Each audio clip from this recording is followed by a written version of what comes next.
जय हिंद, वंदे मातरम साथियों। महामैराथन GK class का आज तीसरा दिन है और आज के इस मैराथन क्लास में हम लोग जीके जीएस के 75 मोस्ट इम्पॉर्टेंट प्रश्नों को कवर करने वाले हैं। तो आज बिल्कुल भी सेशन को छोड़ना मत। और दोस्तों, ये कुछ भी नहीं है, इस सेशन के बाद अभी हम लोग पिछले 7-8 वर्षों में मध्य निषेध सिपाही की परीक्षा में जितने भी जीके जीएस के प्रश्न पूछे गए थे उनमें से 50 प्रश्न जो आपके एग्जाम में पूछे जाने की काफ़ी ज़्यादा चांसेस है, उनको हम लोग कवर करने वाले हैं। तो आज कुछ भी हो जाए, आप लोगों को दोनों सेशन को लगातार देखना है। तो चलिए इसी के साथ आज की इस क्लास को स्टार्ट करते हैं। तो जल्दी जल्दी से आप सभी लाइव में जुड़ जाइए। सभी को गुड इवनिंग, गुड इवनिंग। तो चलिए आज के इस मैराथन क्लास में पहला प्रश्न आपके सामने है। कवि विद्यापति की रचना जो कि कृति लता है, ये किस भाषा में है? हिंदी, पाली, प्राकृत या फिर डी अवहट? प्रत्येक स्टूडेंट को नीचे लाइव चैट में अपना अपना आंसर बताना है, तभी आपका प्रॉपर तरीके से रिवीजन होगा।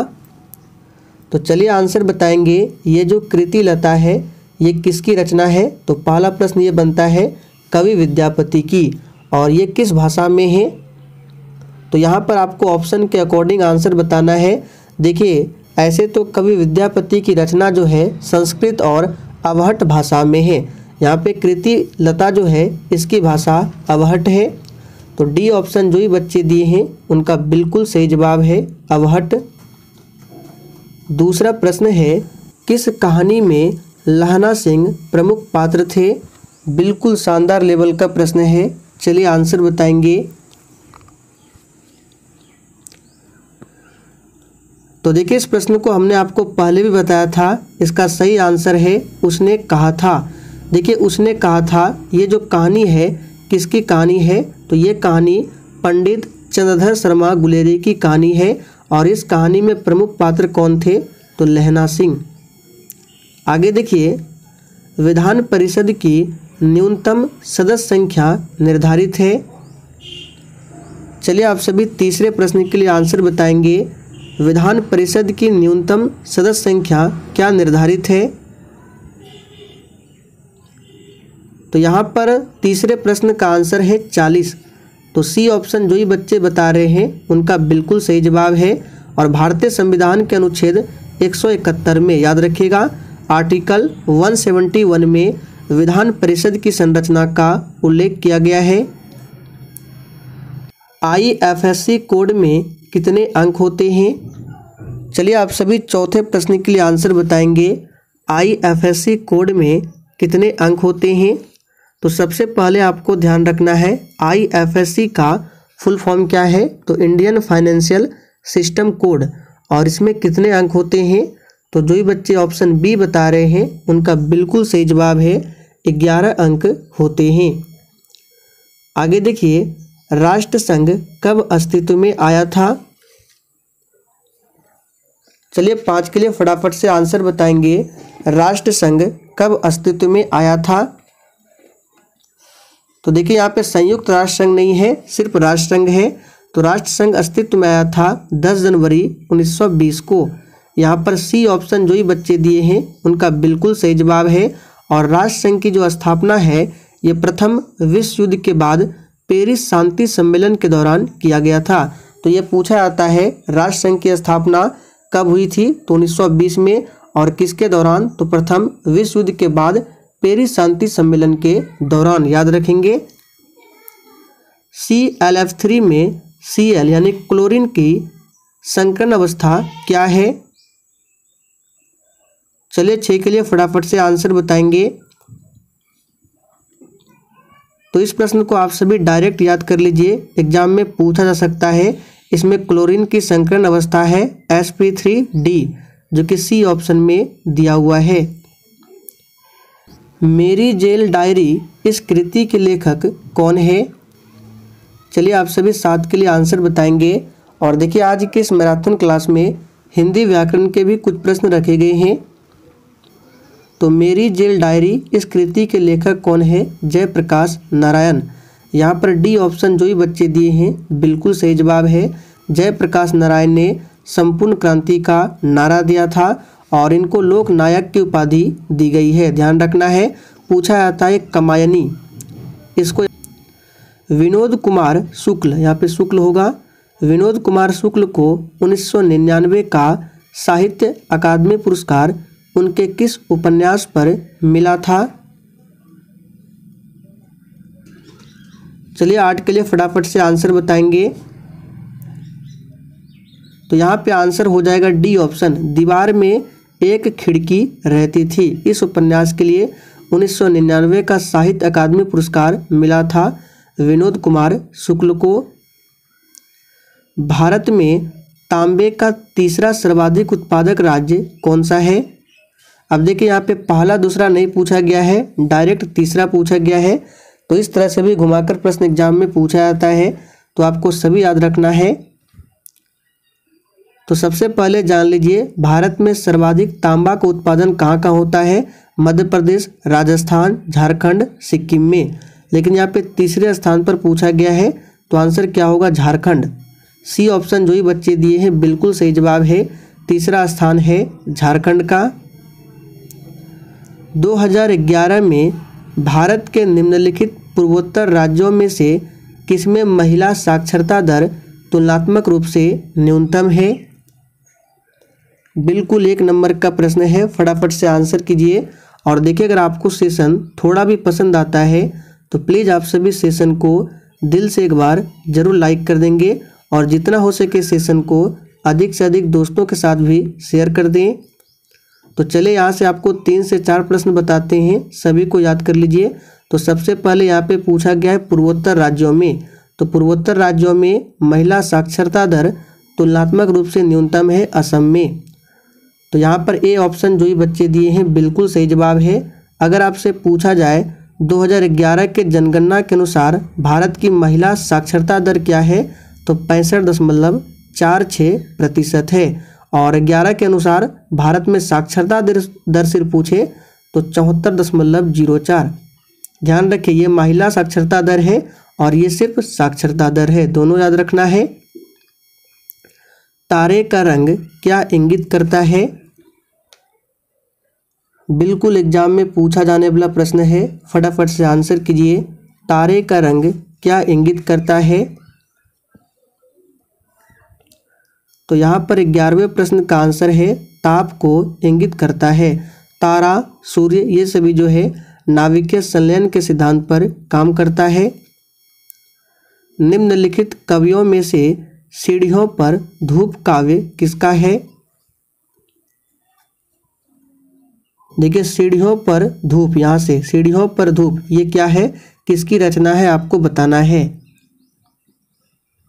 तो देखिए ये जो रचना है रघुवीर सहाय की रचना है। तो बी ऑप्शन जो ही बच्चे दिए हैं बिल्कुल सही जवाब है।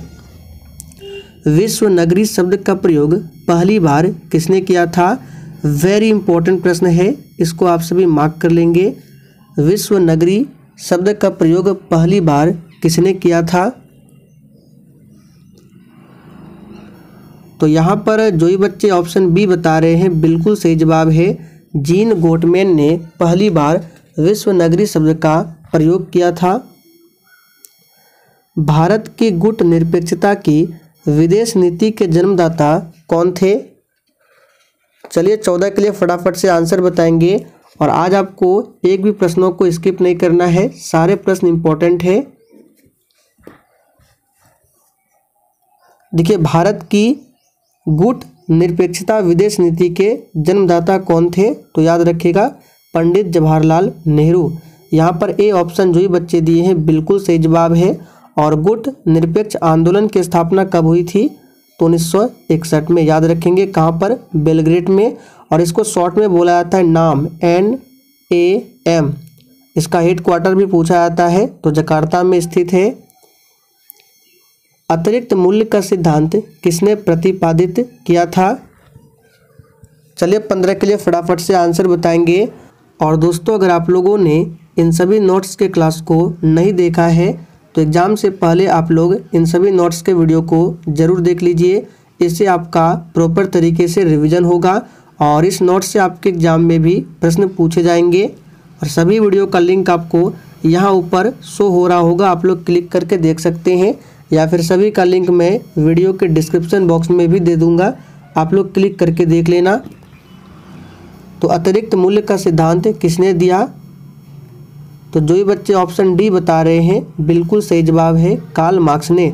देखिए कार्ल मार्क्स ने अपने कृति दास कैपिटल, एक बार एग्जाम में पूछा गया था दास कैपिटल किसकी रचना है, तो कार्ल मार्क्स। तो कार्ल मार्क्स ने अपने कृति दास कैपिटल में अतिरिक्त मूल्य का सिद्धांत प्रतिपादित किया था, याद रखिएगा। एडम स्मिथ को ध्यान रखना है, ये कौन है? तो अर्थशास्त्र का जनक माना जाता है एडम स्मिथ को। और जॉन माल्थस को भी ध्यान रखिएगा, इन्होंने क्या किया था? तो जॉन माल्थस ने जनसंख्या विस्फोट का सिद्धांत दिया था। राज्य पुनर्गठन आयोग 1956 की सिफारिशों के बाद बिहार विधानसभा के निर्वाचित सदस्यों की संख्या क्या थी?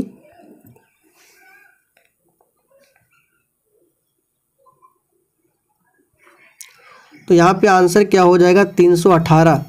याद रखिएगा, ए ऑप्शन आपका सही जवाब है।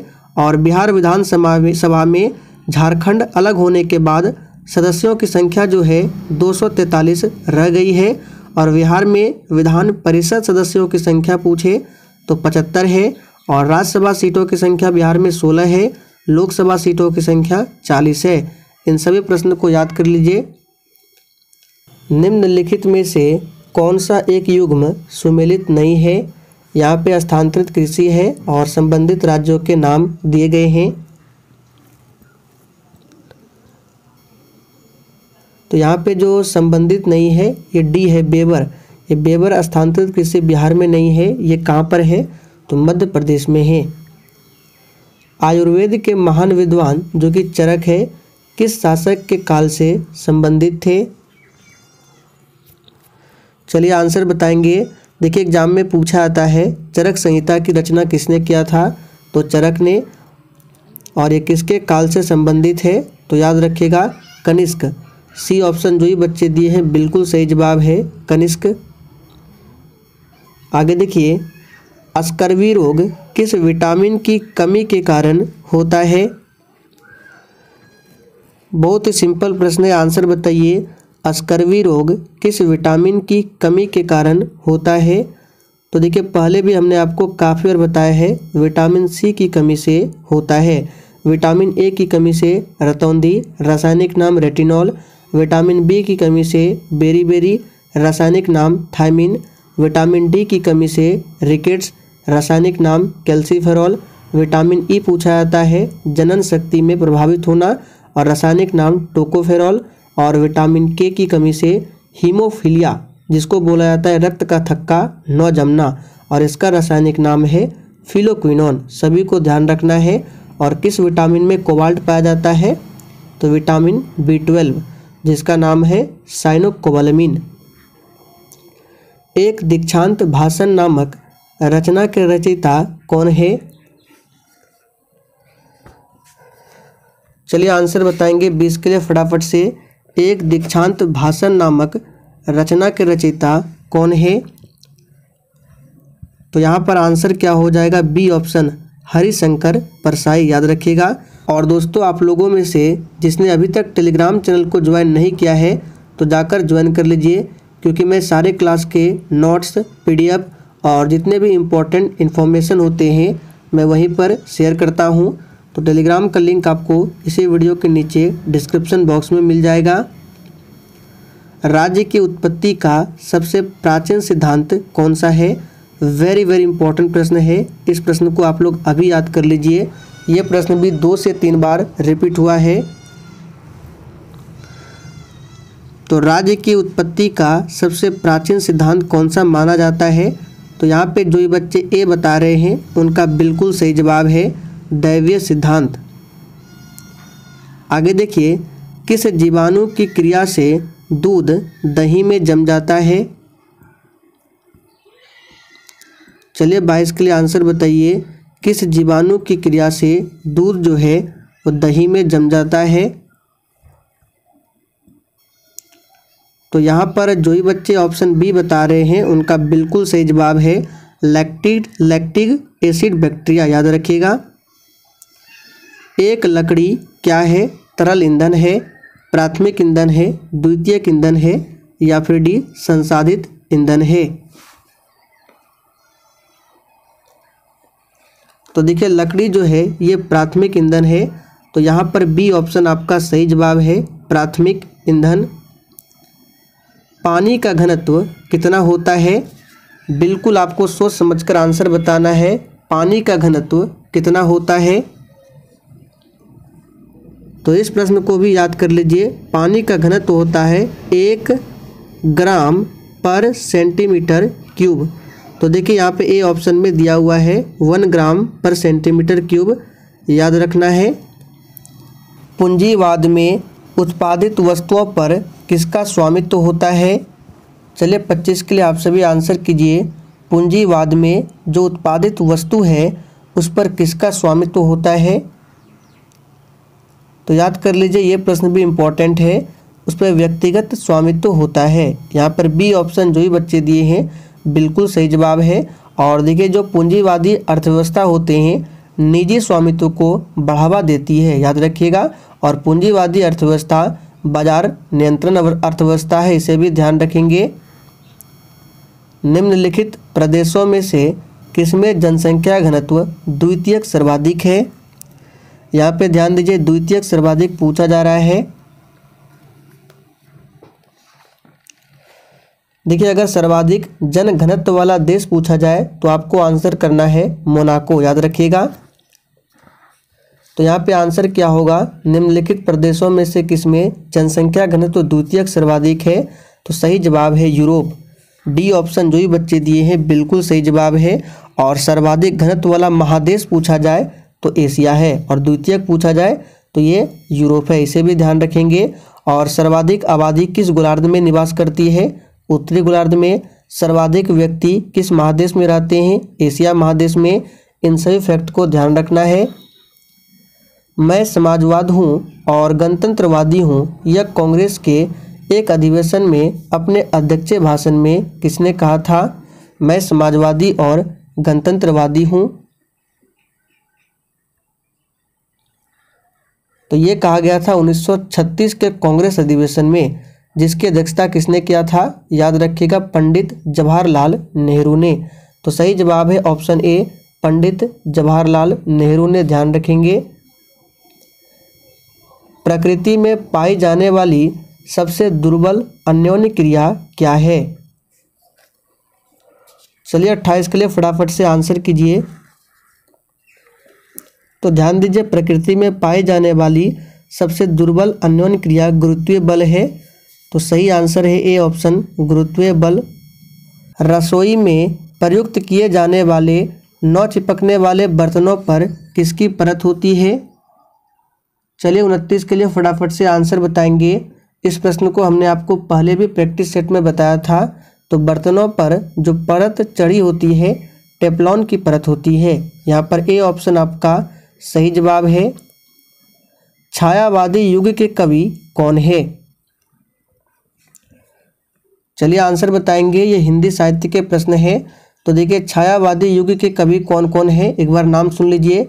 जयशंकर प्रसाद है, सूर्यकांत त्रिपाठी निराला, सुमित्रा नंदन पंत और महादेवी वर्मा है। तो देखिए ऑप्शन में जयशंकर प्रसाद दिया हुआ है। नागार्जुन से संबंधित एक प्रश्न पूछा जाता है, इनका वास्तविक नाम क्या था? तो याद रखिएगा वैद्यनाथ मिश्र। सभापति तथा उपसभापति का पद रिक्त होने पर कौन राज्यसभा की अध्यक्षता करता है? बिल्कुल 1 नंबर का प्रश्न है, सोच समझकर आंसर बताइए। पहले सभी ऑप्शन को ध्यानपूर्वक पढ़िए। तो देखिए सभापति तथा उपसभापति का पद रिक्त होने पर राज्यसभा की जो अध्यक्षता है राष्ट्रपति द्वारा इस उद्देश्य के लिए नियुक्त सदन का सदस्य करता है। तो आंसर यहाँ पे सी हो जाएगा। सीएनजी मुख्य रूप से बनी है। चलिए आंसर बताएंगे फटाफट से। सीएनजी का फुल फॉर्म भी पूछा जाता है, कॉम्प्रेस्ड नेचुरल गैस। और सीएनजी मुख्य रूप से बनी होती है मीथेन से। निम्नलिखित में से कौन आनुवांशिकी के जनक के रूप में जाने जाते हैं? चलिए 34 के लिए आंसर बताएंगे। बहुत ही सिंपल प्रश्न है। आनुवांशिकी के जनक के रूप में कौन जाने जाते हैं? तो याद रखिएगा मेंडल। यहाँ पे डी ऑप्शन आपका सही जवाब है। निम्नलिखित में से भारतीय गायिकाओं में बेजोड़ लता मंगेशकर नामक रचना किसकी है? चलिए 35 के लिए फटाफट से आंसर बताएंगे आप सभी। तो यहाँ पे सही जवाब है कुमार गंधर्व की। याद रखिएगा कुमार गंधर्व ने लता मंगेशकर भारतीय गायिकाओं में बेजोड़ की रचना है। सही जवाब है ए ऑप्शन। विश्वेश्वरैया लौह एवं इस्पात लिमिटेड किस राज्य में स्थित है? इस प्रश्न को भी आप सभी मार्क करेंगे। तो विश्वेश्वरैया लौह एवं इस्पात लिमिटेड ये कर्नाटक में स्थित है। सही जवाब है डी ऑप्शन। और भारत का सबसे बड़ा लौह इस्पात कारखाना पूछे तो बोकारो इस्पात कारखाना है। और बोकारो स्टील कारखाना को रूस देश के सहयोग से बनाया गया था। निम्नलिखित में से कौन नाजीवाद का संस्थापक था? और देखिए जितने भी लोग सेशन को वॉच कर रहे हैं, अभी तक सभी लोगों ने सेशन को लाइक नहीं किया है। तो देखिए सेशन पसंद आता है तो प्लीज़ आप सभी सेशन को दिल से एक बार ज़रूर लाइक कर दें। यहाँ पर आंसर क्या हो जाएगा? नाजीवाद का संस्थापक एडोल्फ हिटलर। तो जो भी बच्चे ऑप्शन ए बता रहे हैं उनका बिल्कुल सही जवाब है। ध्यान रखना है, बिस्मार्क को ध्यान रखना है। बिस्मार्क जर्मनी के एकीकरण के जनक माने जाते हैं। और भारत का बिस्मार्क किसे कहा जाता है? तो सरदार वल्लभ भाई पटेल को। किसने कहा कि इतिहास वर्ग संघर्ष की कहानी है?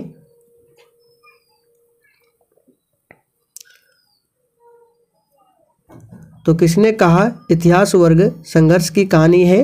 कार्ल मार्क्स ने। यहाँ पे डी ऑप्शन आपका सही जवाब है, कार्ल मार्क्स। अंतिम मौर्य शासक कौन था? बहुत ही सिंपल प्रश्न है, आंसर बताइए। सबसे पहले ध्यान रखना है मौर्य वंश की स्थापना किसने किया था? तो चंद्रगुप्त मौर्य ने। यहाँ पे मौर्य वंश का अंतिम शासक कौन था? याद रखिएगा वृहद्रथ। वृहद्रथ की हत्या किसने किया था? तो पुष्यमित्र शुंग ने। और मौर्य वंश के बाद आता है शुंग वंश। याद रखिएगा पूछा जाता है। बिंदुसार कौन थे? तो ये अशोक के पिता थे बिंदुसार। और बिंदुसार के पिता थे चंद्रगुप्त मौर्य। रॉकेट की कार्यप्रणाली का सिद्धांत आधारित है?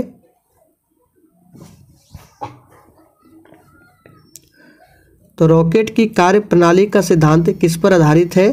संवेग के संरक्षण पर। यहाँ पर ए ऑप्शन आपका सही जवाब है। देखिए गति का जो नियम है, न्यूटन ने गति के 3 नियम दिए थे, जिसमें से न्यूटन के गति का जो प्रथम नियम है, इससे जड़त्व की परिभाषा मिलती है। न्यूटन के दूसरे नियम से संवेग, आवेग एवं बल का व्यंजक प्राप्त होता है। और न्यूटन का जो तीसरा गति नियम है, उससे संवेग संरक्षण का सिद्धांत मिलता है। नेक्स्ट क्वेश्चन है, भारत की सबसे पुरानी पर्वत श्रृंखला कौन सी है? चलिए 41 के लिए आंसर बताएंगे। भारत की सबसे नवीनतम पूछे तो हिमालय है। और सबसे पुरानी पूछे तो ये अरावली पर्वत श्रेणी है। इसकी सबसे ऊंची चोटी का नाम गुरु शिखर है। दास कैपिटल पुस्तक के लेखक कौन है? तो हमने आपको थोड़ी देर पहले अभी बताया था दास कैपिटल। तो चलिए आंसर बताएंगे। तो देखिए दास कैपिटल और एक याद रखना है कम्युनिस्ट मैनिफेस्टो, ये 2 पुस्तक है कार्ल मार्क्स की। तो बी ऑप्शन जो भी बच्चे दिए हैं बिल्कुल सही जवाब है, कार्ल मार्क्स। हर साल रामनाथ गोयन का पुरस्कार किस क्षेत्र में दिए जाते हैं? चलिए 43 के लिए आंसर बताएंगे। कौन सा पुरस्कार है रामनाथ गोयनका पुरस्कार? ये किस क्षेत्र में दिए जाते हैं? तो याद रखिएगा पत्रकारिता के क्षेत्र में दिए जाते हैं। पत्रकारिता के क्षेत्र में और एक पुरस्कार दिए जाते हैं पुलित्जर। यहाँ पे लिख देते हैं पुलित्जर पुरस्कार है, ये भी पत्रकारिता के क्षेत्र में ही दिए जाते हैं। ग्रैमी अवार्ड पूछा जाता है संगीत के क्षेत्र में। निम्नलिखित में से कौन द्वितीय पंचवर्षीय योजना का वास्तुकार था? चलिए 44 के लिए आंसर बताएंगे। तो देखिए द्वितीय पंचवर्षीय योजना की जो अवधि है कब से कब तक है, तो 1956 से 61 तक, याद रखेंगे। और इस पंचवर्षीय योजना का वास्तुकार कौन था, तो पीसी महालनोबिस, सी ऑप्शन आपका सही जवाब है। सीडी देशमुख कौन है, तो आरबीआई के पहले भारतीय गवर्नर थे सीडी देशमुख। पुरातात्विक स्थल रानी की वाव निम्नलिखित में से किस राज्य में स्थित है। चलिए 45 के लिए फटाफट से आंसर बताइए। रानी की वाव ये निम्नलिखित में से किस राज्य में स्थित है, तो याद रखिएगा गुजरात राज्य में स्थित है। और रानी की वाव का जो चित्र है नए नोट पर भी मिलता है। कौन सा नया नोट, तो 100 रुपये के नए नोट के पीछे। किस ग्रह की अपने कक्ष में सूर्य से अधिकतम दूरी को क्या कहा जाता है, यहाँ पे किसी होगा, यानी किसी ग्रह के अपने कक्ष में सूर्य से अधिकतम दूरी को क्या कहती हैं। तो देखिए अधिकतम दूरी को कहा जाता है अपसौर और न्यूनतम दूरी को कहा जाता है उपसौर। तो यहाँ पे आंसर जो ये बच्चे बी दिए हैं उनका बिल्कुल सही जवाब है। कर्क रेखा किस राज्य से होकर गुजरती है। चलिए आंसर बताएंगे, यहाँ पे नहीं होगा, ठीक है, क्योंकि ऑप्शन में राजस्थान, छत्तीसगढ़, त्रिपुरा है, इन सभी जगहों से होकर गुजरती है, उड़ीसा से होकर नहीं गुजरती है। तो आंसर क्या होगा, सी ऑप्शन उड़ीसा। कर्क रेखा भारत के 8 राज्यों से होकर गुजरती है। शिक्षा का अधिकार अधिनियम भारत में कब लागू हुआ था, वेरी इंपॉर्टेंट प्रश्न है। चलिए आंसर कीजिए, शिक्षा का अधिकार अधिनियम भारत में कब लागू हुआ था। तो यहाँ पे आंसर क्या होगा, देखिए ये जो एक्ट है 2009 में आया था और ये जो लागू हुआ था 2010 से। अब यहाँ पे आपको ऑप्शन के अकॉर्डिंग आंसर बताना है। एक्ट कब आया था ये अधिनियम, 2009 में, लागू कब हुआ था, 2010 में। तो देखिए ऑप्शन में 2010 नहीं है, तो आप लोग आंसर 2009 भी कर सकते हैं। तो आंसर क्या होगा, बी ऑप्शन। लेकिन अगर 2010 मिले तो आंसर आपको करना होगा 2010। किसान कॉल सेंटर कब बनाया गया। चलिए 50 के लिए फटाफट से आंसर बताएंगे। किसान कॉल सेंटर कब बनाया गया था, तो ये बनाया गया था जनवरी 2004 में। सही आंसर है डी ऑप्शन, जनवरी 2004 में। बहुउद्देश्य नदी घाटी परियोजना आधुनिक भारत के मंदिर है, किस नेता द्वारा यह तुलना दी गई है।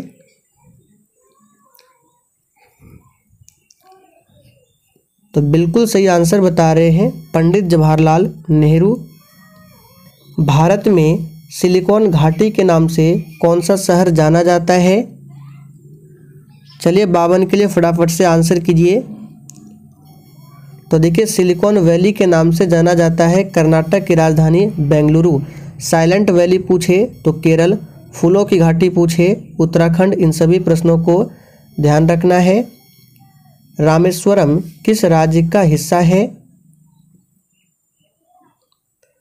चलिए 53 के लिए फटाफट से आंसर बताइए। रामेश्वरम किस राज्य का हिस्सा है। तो याद रखिएगा रामेश्वरम जो है ये कन्याकुमारी में स्थित है, यानी कि तमिलनाडु। तो सही जवाब है सी ऑप्शन। निम्नलिखित देशों में कौन सा देश सार्क का सदस्य नहीं है। चलिए 54 के लिए फटाफट से आंसर कीजिए। देखिए सार्क की स्थापना होती है 1985 में। हेडक्वार्टर है नेपाल की राजधानी काठमांडू में और इसमें टोटल 8 सदस्य देश है, जिसमें से अफगानिस्तान है, मालदीव है, भूटान है, म्यांमार नहीं है, याद रखेंगे। पोखरण द्वितीय परीक्षण कब किया गया था। चलिए 55 के लिए आंसर कीजिए फटाफट से। पोखरण द्वितीय परीक्षण कब किया गया था। 12वीं सदी के राष्ट्रकूट वंश के 5 शिलालेख किस राज्य में मिले हैं। बिल्कुल 1 नंबर का प्रश्न है, फटाफट से आंसर कीजिए। और आज आप लोग कितने प्रश्न सही करते हैं बिल्कुल ईमानदारी पूर्वक सेशन के लास्ट में बताना है। तो 12वीं सदी के राष्ट्रकूट वंश के 5 शिलालेख ये मिले हैं कर्नाटक राज्य में। सही जवाब है बी ऑप्शन। राष्ट्रकूट वंश की स्थापना किसने किया था, तो दंती दुर्ग ने। किसी स्थान का मानक समय निर्धारित करने का आधार क्या है।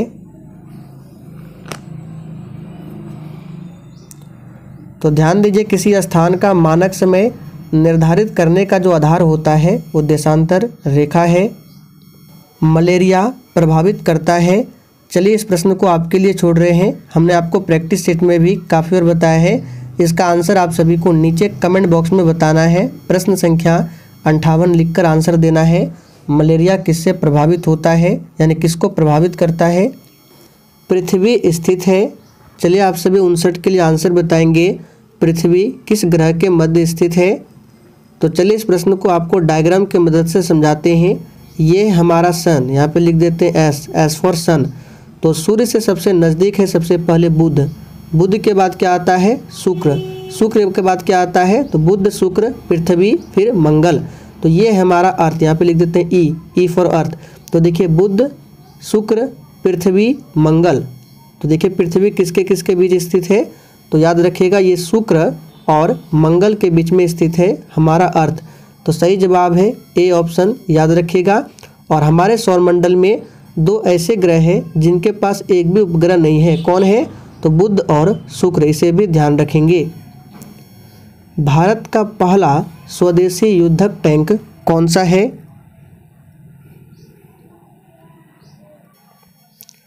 तो दोस्तों भारत का पहला स्वदेशी युद्धक टैंक कौन सा है? याद रखिएगा अर्जुन। सूर्य के संगठन में सहायक गैस कौन सी है? चलिए 61 के लिए आंसर बताएंगे। देखिए हमारा सन जो है ये एक प्रकार का गैस का गोला है और इसमें मुख्य रूप से हाइड्रोजन और हीलियम, ये 2 गैसें होती है, जिसमें हाइड्रोजन लगभग 71% और हीलियम लगभग 26.5%। बाकी अदर गैसें होती हैं और ये नाभिकीय संलयन के सिद्धांत पर कार्य करते हैं। तो आंसर यहाँ पे क्या होगा? हाइड्रोजन और हीलियम। लक्षद्वीप की राजधानी कौन सी है? चलिए आंसर बताएंगे। ये भारत का नीचे साइड का मैप है। तो यहाँ पे लक्षद्वीप, इधर इधर अंडमान निकोबार द्वीप समूह। देखिए लक्षद्वीप जो है ये अरब सागर में स्थित है और अंडमान निकोबार द्वीप समूह बंगाल की खाड़ी में स्थित है। नीचे है हिंद महासागर। तो लक्षद्वीप की राजधानी है कवरत्ती। यहाँ पे आंसर क्या होगा? D option, port Blair. ये अंडमान निकोबार की राजधानी है। तो सही जवाब है डी ऑप्शन। दिल्ली का सुल्तान जिसकी पोलो खेलते समय मृत्यु हो गई थी कौन था?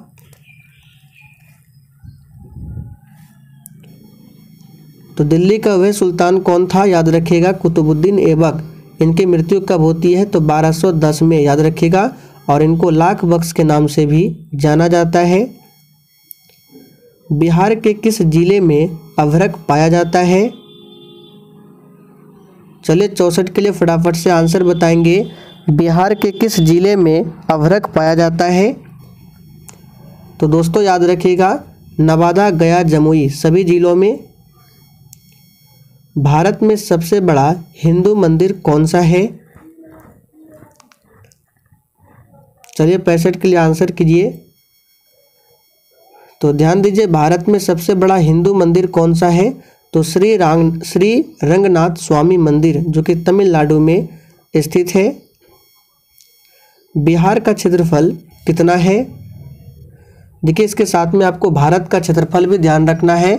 भारत का क्षेत्रफल है 32,87,263 वर्ग किलोमीटर और बिहार का क्षेत्रफल पूछे तो 94,163 वर्ग किलोमीटर। यहाँ पे सही जवाब है ऑप्शन ए। यहाँ पे वर्ग कर लेंगे, सिर्फ किलोमीटर नहीं होगा, वर्ग किलोमीटर। बिहार की सर्वाधिक ऊंची पहाड़ी चोटी कौन सी है? चलिए 67 के लिए फटाफट से आंसर बताएंगे। तो बिहार की सर्वाधिक ऊंची पहाड़ी चोटी कौन सी है? याद रखिएगा सोमेश्वर। यहाँ पर ए ऑप्शन आपका सही जवाब है। भारत में जिप्सम की सर्वाधिक प्राप्ति करने वाला राज्य कौन सा है? चलिए 68 के लिए आंसर बताइए। जिप्सम का सूत्र होता है CaSO4 × 2H2O और यहाँ पे हाफ कर दे तो ये हो जाता है POP, प्लास्टर ऑफ पेरिस का। तो यहाँ पे आंसर हो जाएगा राजस्थान। प्रकृति में स्वतंत्र अवस्था में पाई जाने वाली धातु कौन सी है?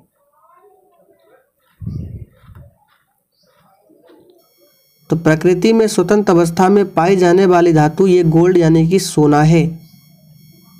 ग्रहों की गति का नियम किसने प्रतिपादित किया था?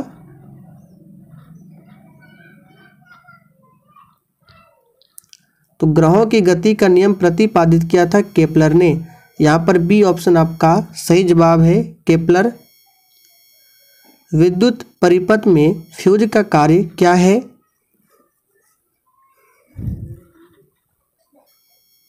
तो देखिए विद्युत परिपथ में फ्यूज का कार्य क्या होता है?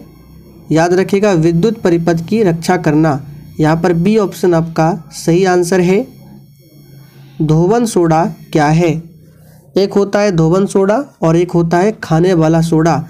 धोवन सोडा का रासायनिक सूत्र पूछे तो Na2CO3 इंटू 10H2O, ये धोवन सोडा का रासायनिक सूत्र है।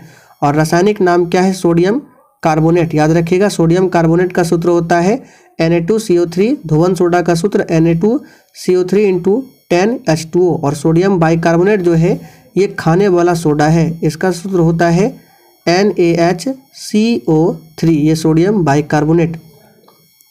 यदि दूध से क्रीम को अलग कर लिया जाए तो दूध का घनत्व क्या होगा? चलिए 73 के लिए आंसर बताएंगे। दूध की शुद्धता को लैक्टोमीटर से मापा जाता है। तो यहाँ पे 73 का आंसर क्या हो जाएगा? याद रखिएगा, घनत्व क्या होगा? बढ़ जाएगा, घटेगा नहीं, बढ़ जाएगा। ग्लाइकोजन का संचयन कहाँ होता है?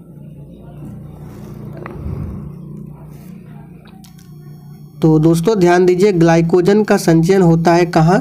तो सही जवाब है यकृत एवं पेशियों में। निम्न में से किस में रक्त नहीं होता किंतु वे श्वसन करते हैं? चलिए आंसर बताएंगे। रक्त नहीं है फिर भी श्वसन जारी है, तो आंसर क्या हो जाएगा? याद रखिएगा, हाइड्रा। सी ऑप्शन जो ही बच्चे दिए हैं बिल्कुल सही जवाब है, हाइड्रा।